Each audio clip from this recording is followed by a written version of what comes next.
Over the last few months, people have been speculating what Minecraft 1.20 will look like. So today, I have prepared 5 ideas for what this update could be. So let's just hop right into it with number 1, the end update. One of the main things that would be a part of this update is new end generation. This new custom generation adds multiple new layers to this dimension, both literally and figuratively, and in general just makes it much more exciting to explore. I mean, just look at how much this changes the end. This would definitely be amazing to see in an end update. There would also be some new biomes in the end update, such as the Enderlax Forest. This biome has new plants and trees and even a new food source. One of the new mobs you'll find in this biome is the Ender Frog. This mob behaves a lot like a regular frog does, but can also teleport around. And what would an Ender Frog be without Ender Fireflies? These fireflies really add a new ambience to the biome. There is also a chance for an end cave to spawn, which is a purely vertical cave. Inside of this cave you can find new ores such as the Ender Quartz ore, the Eternium ore, and the Lonsdaleite ore. The Ender Quartz ore can be used to craft a bunch of new decorative blocks to give a new feeling to your Minecraft builds. Both the Lonsdaleite and Eternium ores can be used to create new types of armor. Let's move on to our next end biome, the Lumen Jungle. This biome is made up of very large lumen mushrooms that have long vines hanging off of them. You can find new mobs in this biome as well, such as the Lumen Bug and the End Scarab.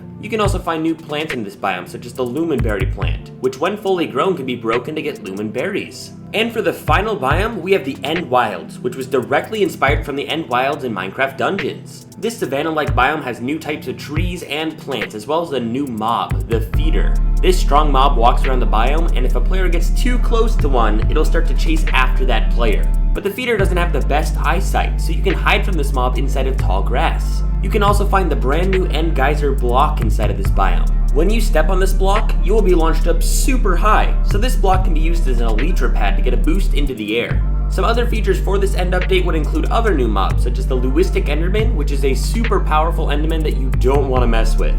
The Enderling, which acts like the wandering trader of the end, and the Zealoid, which is the Enderling's pet and can be tamed and ridden by the players. There are also a few new obsidian blocks that you can create, such as the Polished Obsidian, Obsidian Bricks, and Chiseled Obsidian. End cities also have some new content to be found. There are a ton of new craftable purple block variations, as well as a brand new mob called the Spin Shell. This hostile mob has 4 rotating shells that spin around its body, and to defeat it, you will first need to break these 4 shells. Once killed, this mob will drop a Shulker Brick, which can be used to craft new Shulker blocks, as well as a brand new set of Shulker armor, which has a higher durability than other armors. So, what did you think of option number 1? We still have 4 more update ideas to cover, but if you're enjoying this video so far, make sure to hit that subscribe button. The second update idea for Minecraft 1.20 is the Nether Update 2.0. You can find a new sub-biome in the Crimson Forest called the Marouge Forest. This pink biome has a new type of fungus as well as new types of plants. You can also find a brand new mob here, the Piglin Fungus Thrower.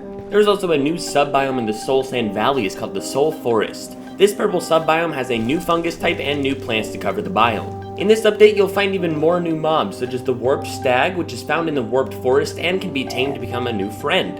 Another new mob is the Amber Gas, which shoots amber fireballs at the player. Amber is also a new ore that can be found inside of the Nether. You can use the amber retrieved from these doors to make new amber blocks. Inside of the Warped Forest, you can find a new block called Sunstone. You can use the Sunstone crystals to craft a new type of armor, Sunstone armor. Inside of the Soul Sand Valleys, you can find something similar, Moonstone. You can also use the Moonstone to craft new Moonstone armor. Both of these new armors glow and can be used in dark caves to easily find other players wearing the armor. You can also craft a ton of new blocks out of the Moonstone and the Sunstone to add a new life to your builds.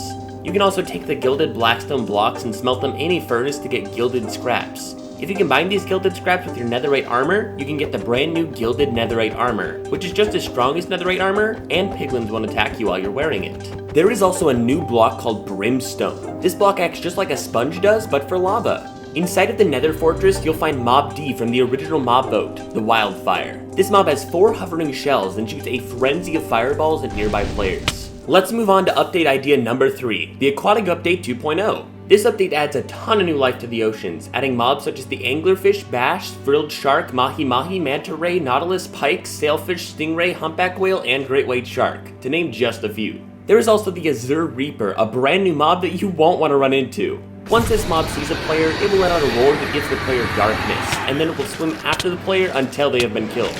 I've also brought back Mob A from the original mob vote, the Barnacle. This mob swims around the oceans, and once it sees a player, it will grab onto them and drag them to the bottom of the ocean floor. There are also new items, such as Elder Prismarine, which you can obtain from Elder Guardians and can be used to craft a bunch of new Elder Prismarine blocks. This update doesn't just include the sea. There are also palm trees that have coconuts growing on them, rice which you can grow as a plant and then harvest, multiple types of sushi, pirates, seagulls, starfish, and much more. Let's move on to update idea number 4, the forest update.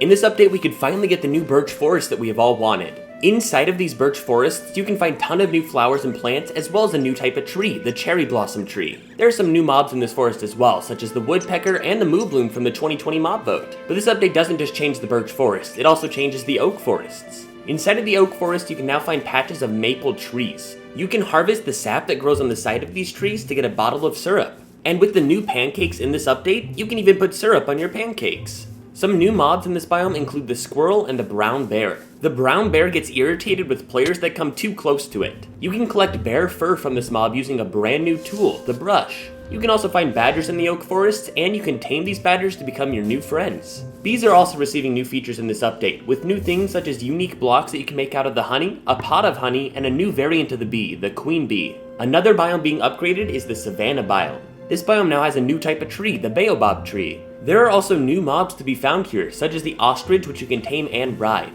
You can also find meerkats and termites in this biome. Swamps are also getting upgraded in this add-on with new plants, new blocks, and even a brand new mob, the mushling, which can be very scary if you make them angry. The final biome receiving an upgrade in this update is the jungles. You can find new plants here as well as new mobs such as the chameleon, which can blend into whatever block it's resting on, the monkey, which is a brand new ambient mob, and the tiger, which won't attack the player unless you get too close to it.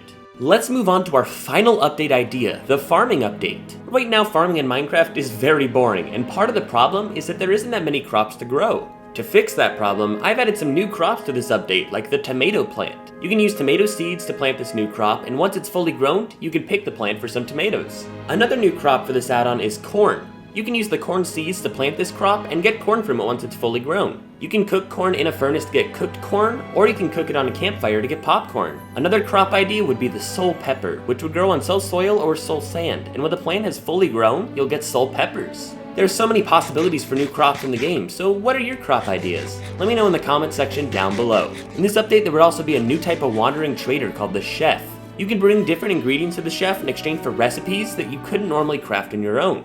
So, what do you think of my update ideas? Let me know your thoughts in the comments down below, and let me know which one of these 5 updates you want to see inside of the game. 2 of these 5 update ideas are actually add-ons that I've created and are available to download right now, and there will be links in the description down below to download those. And if you become a channel member, you can get access to beta versions of the other 3 update ideas shown here. Make sure to subscribe if you enjoyed the video, and check out some of my other content that I've created.